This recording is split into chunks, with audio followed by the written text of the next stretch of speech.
We're standing in the middle of a field in Vancouver, Washington, just north of Portland. It's a hot day, but there's a breeze. Overhead, we can hear the sounds of 3 different kinds of flying objects. The first, and perhaps what you'd most expect to hear in a field, are the songbirds, zipping around, tweeting at each other. The second is the sonic boom-like low grumble of jet airliners. We're not far from the Portland International Airport, and in the sky above are Boeing 747s, the seatbacks and tray tables kind of plane, approaching their destination. Between the massive airliners holding hundreds of passengers and the birds, analog aircraft if you will, are a third sound.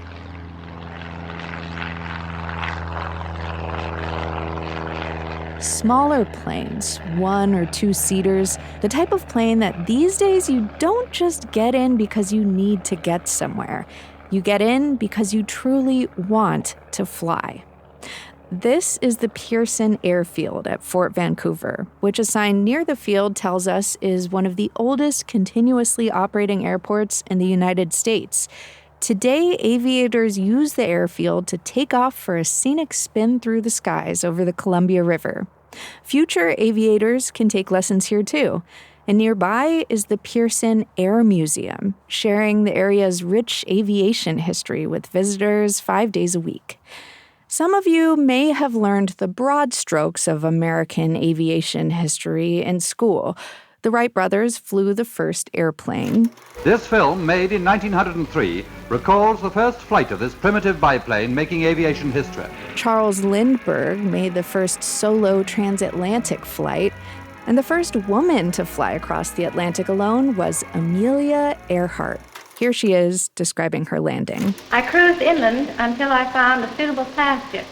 I landed there after frightening all the cows in the neighborhood and rolled up to the farmer's front door.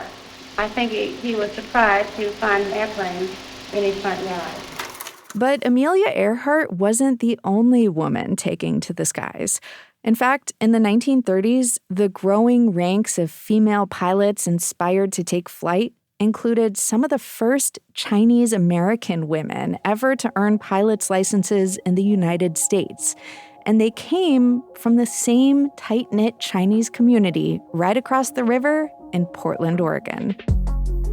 From the Gert Boyle studio, I'm Jen Chavez, and this is The Evergreen, a podcast from OPB about the place you call home.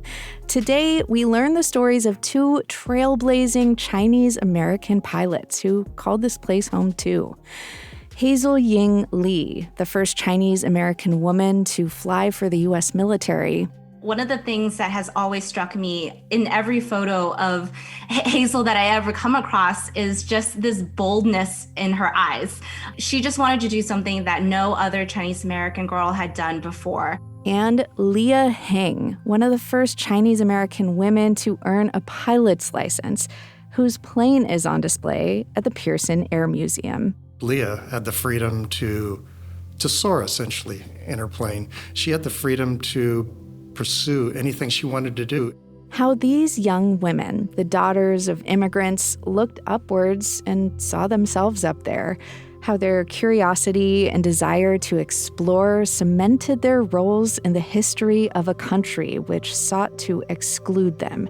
And how they're remembered today by their loved ones, by Portlanders, by Americans, at a time when so much history is intentionally being forgotten. Part 1. Hazel.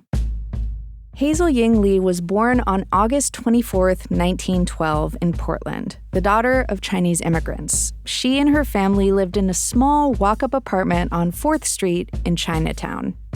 Hazel grew up as Portland's Chinatown was going through a lot of change. For one, a building boom was going on in Portland, which was great for the city's business interests and grew its population. But that boom essentially displaces Chinese Portlanders from the old Chinatown south of Burnside toward New Chinatown, which is north of Burnside. Dr. Jennifer Fang is an independent historian and the director of exhibitions at the Wing Luke Museum in Seattle. She's studied and written about the early Chinese diaspora in Oregon.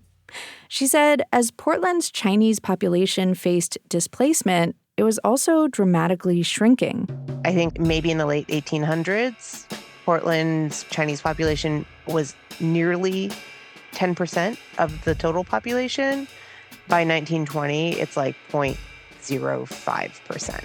But at the same time, the gender ratio of Chinatown residents was becoming more equal, which meant more families. Hazel's an example of this, right? Like she's born to a merchant class family, and she's one of the few rare children in Chinatown who grow up in Chinatown.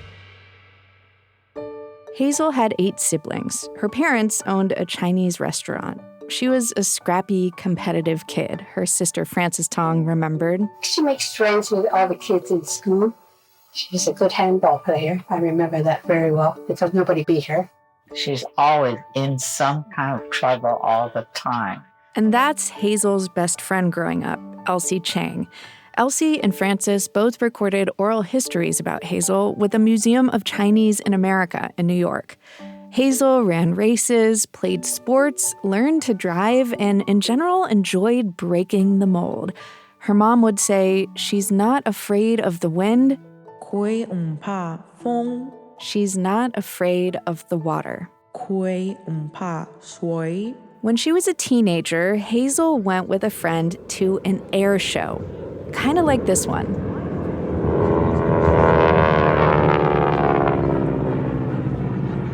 This is the annual Air Show of the Cascades, held at the historic Madras Airport last year. In Hazel's day, going to an air show like this would have been a pretty common activity for Portlanders. Oregon was an early hub of American aviation.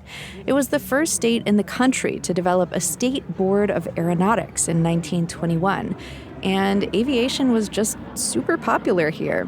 The Oregonian even had an aviation editor, and there were multiple airports within miles of downtown. At that air show, Hazel took her very first ride in an airplane, and it changed her life. From then on, Hazel knew she had to fly.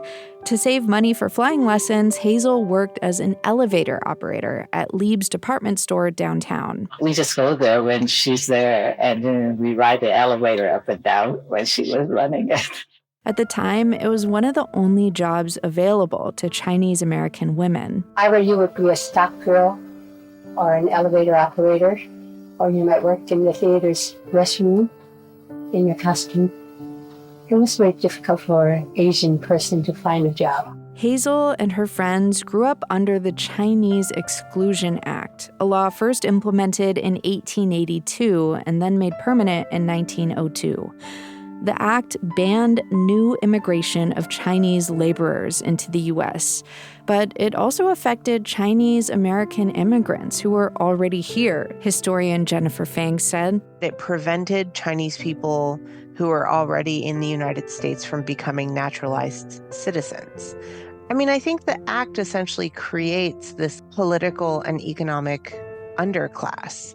But then you have their American-born children who are able to, they have more freedoms and more privileges than their parents. The Exclusion Act was a reflection of widespread anti-Chinese racism at the time. And even though Hazel had birthright citizenship, it must have affected her. Hazel growing up in that atmosphere, I think would often, even though she was a child, she obviously realized that there were these invisible walls around her. And I can't imagine that she did not sort of feel these barriers in her day-to-day life. Julie Leah is the author of a children's book about Hazel's story, The Fearless Flights of Hazel Ying Lee. Even in the face of discrimination, nothing could stop Hazel. She saved up enough money, and by the time she was 20, she graduated from elevator operator to certified pilot. She earned her pilot's license in less than a year, learning to fly at Portland's Swan Island Airport. Leah said she had singular determination. One of the things that has always struck me in every photo of Hazel that I ever come across is just this boldness in her eyes. Like she just wanted to do something that no other Chinese American girl had done before. But Hazel earned her wings just as the world was descending into violence. Japan's answer to the economic blizzard of the Depression was war. First, an invasion of Manchuria, and then China. In 1931, Japan invaded China. This was the beginning of a long conflict that turned into one of the most brutal wars in history and left an estimated 20 million people dead. The war eventually bled into the larger global conflict that became World War II. It would be another 10 years before the U.S. got involved, but Hazel wanted to help, and she wasn't the only one. One of the byproducts of exclusion is that it encourages people to maintain ties to China and to keep that connection to China as a core element of their identity and their sense of self and their sense of community. Hazel's piloting skills led her to join what became known as the Portland Group. They were a class of Chinese American pilots, specially selected by Portland's Chinese Consolidated Benevolent Association to train in military combat maneuvers under veteran Pacific Northwest pilot Al Greenwood. Their ultimate goal was to travel to China and volunteer to join the Chinese Air Force. In those days, aviation was becoming culturally important to Chinese Americans as a path towards the future. This was encouraged by prominent Chinese political leaders like Sun Yat-sen, who founded the Republic of China. He coined the phrase, aviation to save the nation. Plus, this was before aviation became a legitimate profession, so rules and stereotypes around who could or couldn't be a pilot weren't really written yet, creating space for young female pilots like Hazel. So she and her classmates left the U.S. and traveled to China. But despite the need for pilots there, they wouldn't let her fly, of course. No women allowed. She was very disappointed. Hazel cannot understand why all her friends get a chance to fly. Hazel's mom, her sister Frances, and best friend Elsie all eventually joined Hazel in Guangzhou, formerly known as Canton. They were in the city when... Once again, invading bombers have struck terror into the hearts of Chinese civilians. Men, women, and children fled before the hail of death that came unheralded from the skies over their once peaceful city. Where were we going to hide from the bomb? They would just drop them like mad. And she was looking for hiding places for all of us. In the chaos, they escaped to Hong Kong. Hazel felt powerless. Being in Hong Kong as a refugee, there was nothing that she could do. So she came back to America. Back in New York, Hazel took a desk job and tried to find a different way to help. Then... America has been attacked without warning. That's the dramatic, the almost fantastic news that Presidential Secretary Early tells the press. After the Japanese attack on Pearl Harbor, the U.S. was fighting in Europe and the Pacific, and there was a shortage of pilots. So a woman named Jacqueline Cochran proposed an idea for a new pilot training program, one that would enlist women and train them to fly for the U.S. military. These pilots eventually became known as the WASP, Women Air Force Service Pilots. The symbol of the WASP featured the shield of the Greek goddess Athena, flanked by 2 silver wings. They trained at Avenger Field in Sweetwater, Texas. This is Texas, cradle of our Army's Air Force. This is an AAF field, too. But over headquarters rides a strange little girl gremlin called Fiffinella. And out of those buses are stepping girls. Girls who give a new angle to an Air Force story. They're WASPs, Women's Air Force Service Pilots. When the WASP program opened up and she read about it, that was literally the first thing that she did was enlist. She got in. And with that, Hazel became the first ever Chinese American woman to fly for the U.S. military. WASP served on bases across the country and worked long hours, 7 days a week. They were often the first to fly planes right off the assembly line, and they transported old, war-weary planes to stations where they could be repaired. They tested aircraft, ferried supplies, and trained other pilots. And Hazel was the best of the best. One of around 100 women out of more than 1,000 who qualified to fly the most high-powered fighters. Hazel was a natural leader in the WASP and well-loved by her comrades. She was well known for her kindness, wit, humor, skill, and tenacity. She would sort of use her lipstick and, write out Chinese nicknames on everyone's plane's tail. And she would always know exactly where were the Chinese restaurants of the places that she would land and call up and order things off menu. And so you sort of get this wonderful, vibrant portrait of a woman ahead of her time and who sort of used her ethnicity as a point of pride, even though she faced so many barriers because of that identity. Take, for instance, the first time she had a forced landing. Her engine failed, and she landed in a field in Kansas. The farmer whose land it was mistook her for a Japanese pilot and chased her around her plane with a pitchfork until she was able to convince him otherwise. Despite the alarming encounter, she had landed safely and was able to call for help. But later, Hazel was beginning her descent to an airfield in Great Falls, Montana, when she got an order over the radio to pull up. Another plane above her was coming in for a landing at the same time. The two planes were too close for safety. Hazel pulled up. The pilot above her received the same order, but his radio was broken and he never got the message. The two planes collided in the air. Hazel was pulled from the burning wreck. She survived the initial crash and was taken to a nearby military hospital. But her injuries were just too severe. On November 25, 1944, Hazel became the 38th WASP to die in service. She was 32 years old. 3 days later, Hazel's family received another telegram. Hazel's younger brother, Victor, a soldier in the U.S. Army, had died in combat in Europe. Within 2 days of each other in France, in the tank. And I couldn't believe it. It was such a good heart. Less than a month after Hazel's death, the WASP were disbanded. But even in death, WASP weren't recognized like other members of the Air Force. The military had considered these women civilian employees, even though they wore the same uniforms, went through the same training, and were expected to follow orders just like an enlisted soldier.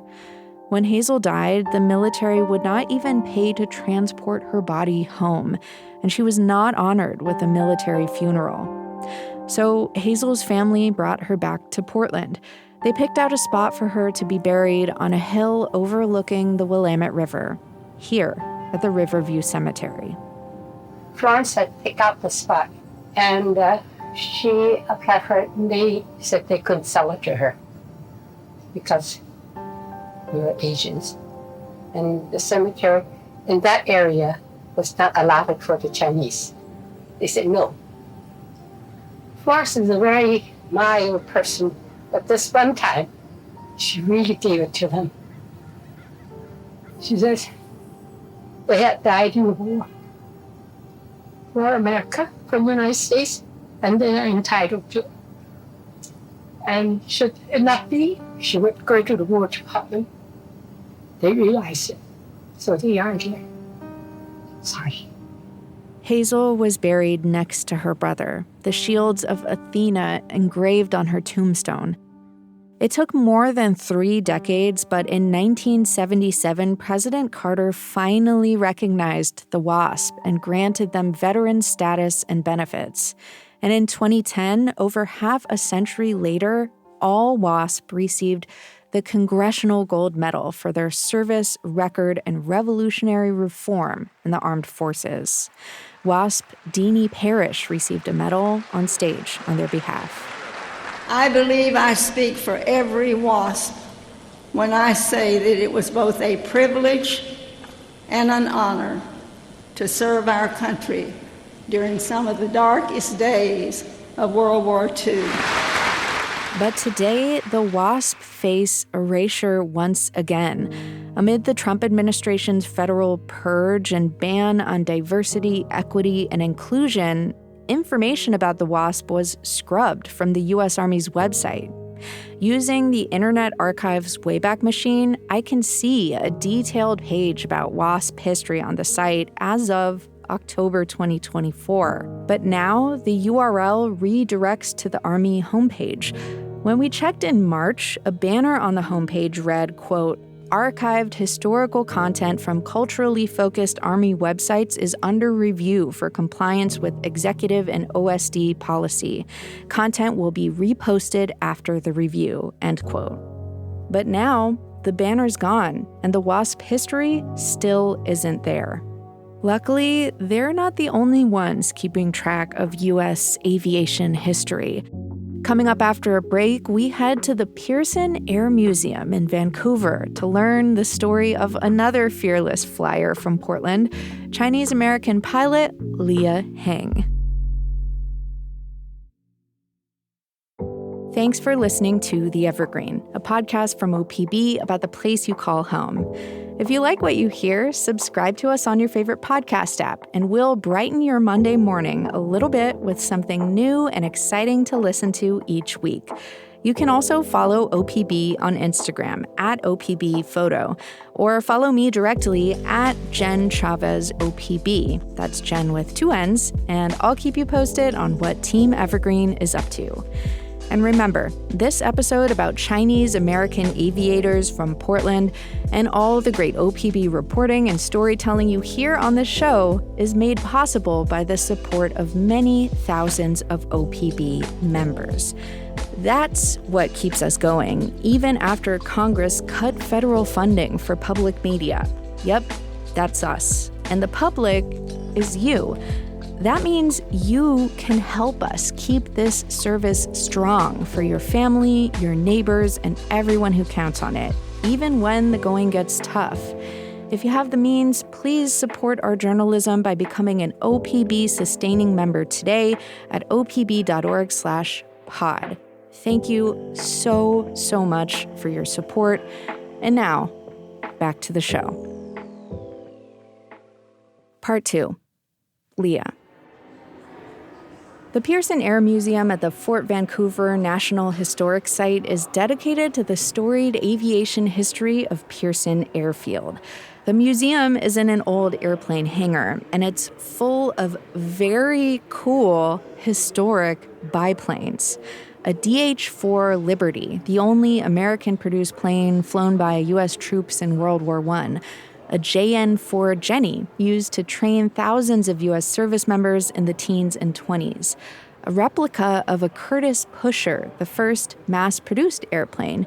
There's even an airplane hanging from the ceiling with a couple mannequin guys in it, decked out in flight gear. And gleaming on the museum floor, a 1931 Fleet Model 7, flown from right here at Pearson Field. It was the first plane belonging to aviator Leah Hing. It's a bi-wing with nice taut lines. It's beautiful. Jeff Yarn is a lifelong Portlander. Leah Hing was his mom's cousin. We have a cockpit and it's open. You can see like a little control panel, which I think is really charming. And this is Lynn Yarn, Jeff's daughter, a Portland artist and educator. On Memorial Day weekend in 2025, they both met me here to show me this plane and talk about their relative Leah. Wow, can you imagine going up in the air, flying this? Just you in the sky? I can imagine Leah flying and hanging her elbow off the side while she's soaring. Like a little sports car. Leah Hing was born in Portland on September 25th, 1907. When she was 5 years old, her family moved to the Ladd's Addition neighborhood in southeast Portland. I think that house that she owned was probably one of the first houses able to be purchased by Chinese American families. Ladd's Addition was one of the few places Chinese Portlanders and other Asian American residents were able to buy homes before World War II. Leah lived there for the rest of her life. Lynn said when she was a kid, Leah actually had 2 practically identical homes there right next door to each other, which amazed her. One was full of stuff. Leah called it the museum. And then the other house she lived in with her partner, so I had imagined I don't know, that they had just been traveling all over the world collecting things. And that was my impression of Leah. And it was the first time I'd ever eaten macadamia nuts, because I think she gave some to me. And I thought that was just the coolest, most interesting possible scenario in my young mind.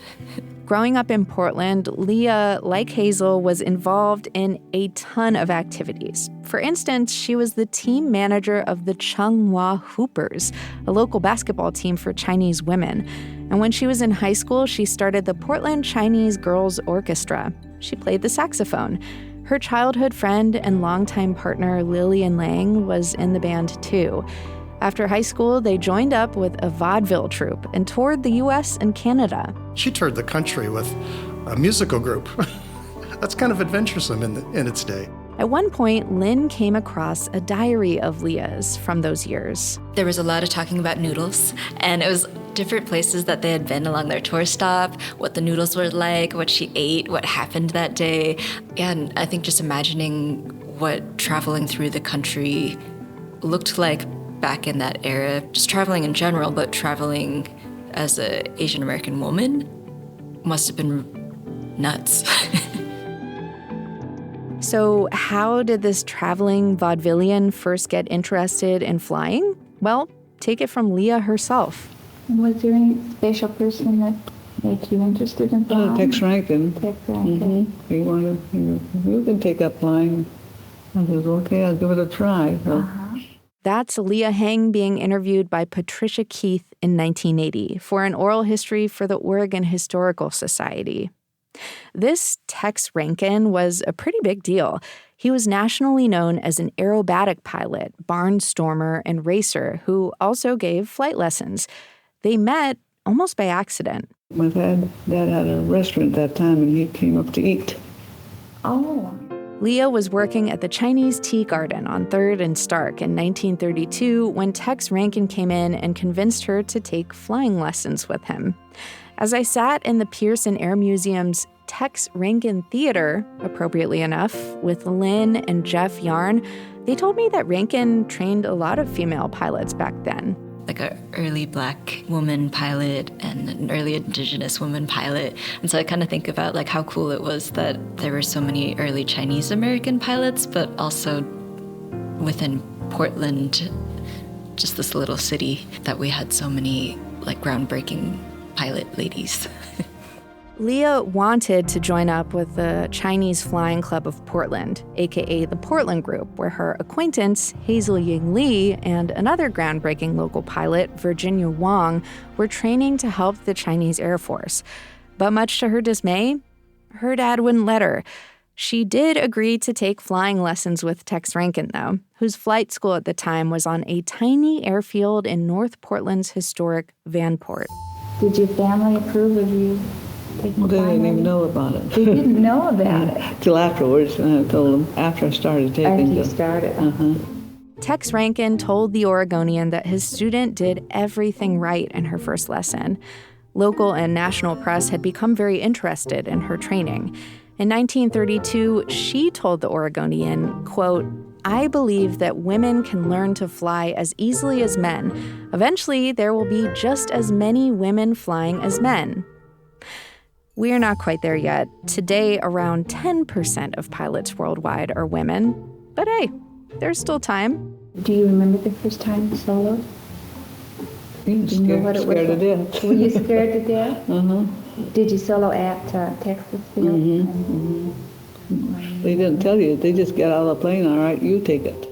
He trained her in acrobatic flying, too. Leah took her final test at Pearson Airfield, where Rankin had previously taught lessons before moving his flying school to Portland. And in 1934, she earned her pilot's license. She purchased her first plane, the one in the museum, from the local Chinese Flying Club after she got her license. Over the years, Leah kept all her planes in a hangar at Pearson Field. She didn't pursue acrobatic flying or racing like her teacher, but was a skilled flyer nonetheless and flew passengers around the Northwest in those years. She also joined Amelia Earhart's organization for female pilots, the 99s. I was Secretary Treasurer of the Northwest section for a long time. Her original goal was to go to China to become an aviation instructor for women in the country's fight against the Japanese military. But in the end, she stayed in the U.S. through World War II. Like many private aviators at the time, she sold her plane to aid the war effort, but did ground training for the West Coast Air Patrol and repairs at the Portland Air Base. She was also really good at fixing things. I think she did instrument repairs for planes. In 1947, her pilot's license expired, and she never renewed it. But she stayed involved in the aviation world, working for decades at Portland's Aero Club. But she was not allowed to join. So she was, I think, still enamored with the community of aviation and fellow pilots that she wanted to work there. I think she worked as an elevator person, a hat check person. And because she always carried a camera with her, I think she was a photographer there as well. She worked there for decades until retirement at age 70. She lived into her 90s and stayed engaged with Portland's Chinese American communities throughout her life. She died in 2001 at the age of 94, surrounded by friends and family members in her Ladd's Addition home. Jeff and Lynn remember her less as a famous pilot and more as a full human being, their relative. You know, whenever she went anywhere, she just had a great sense of humor, taking photographs, posing for photographs with her. She was always smiling and grinning away. Lynn remembered something a family friend, Patsy Lee, told her about her grandmother's cousin. She called her a real contemporary. She thought that in the ways that Leah was revolutionary are still so contemporary to today. It's not like she was a revolutionary for her time, like she was just a revolutionary spirit. Lynn said her dedication to local Chinese American communities extended far past aviation. I think something like aviation is really impressive and dreamy and well documented, but she did so many other things too, like helping people with their citizenship. It was mentioned to me by a couple of people, I believe, that Leah was a person who helped their parents pass the citizenship test and just to learn about how to get citizenship. Lynn has thought a lot about Leah's legacy and what she would have wanted it to be. In 2023, Lynn completed the Leah Hing mural, a multimedia art piece hung in a conference room bearing Leah's name in the Portland building. She drew inspiration in part from a gathering of community members at Portland's Chinatown Museum who shared their visions for the future of Chinatown, but also from Leah herself.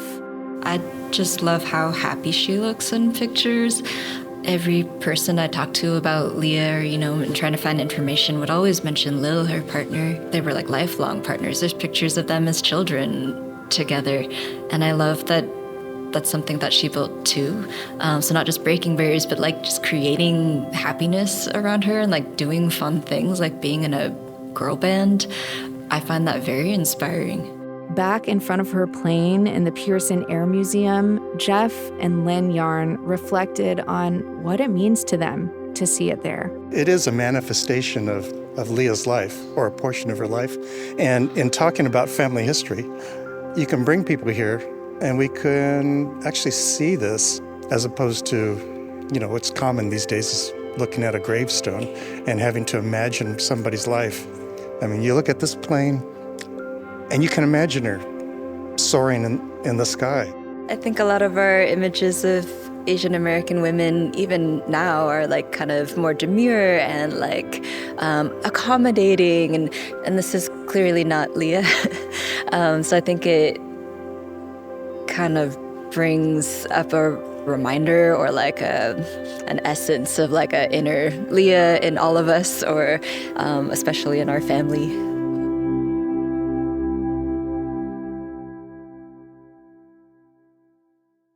This podcast episode is a co-production with OPB's Oregon Experience. Watch their video about Hazel Ying Lee, made by OPB Arts and Culture video producer Emily Hamilton at opb.org.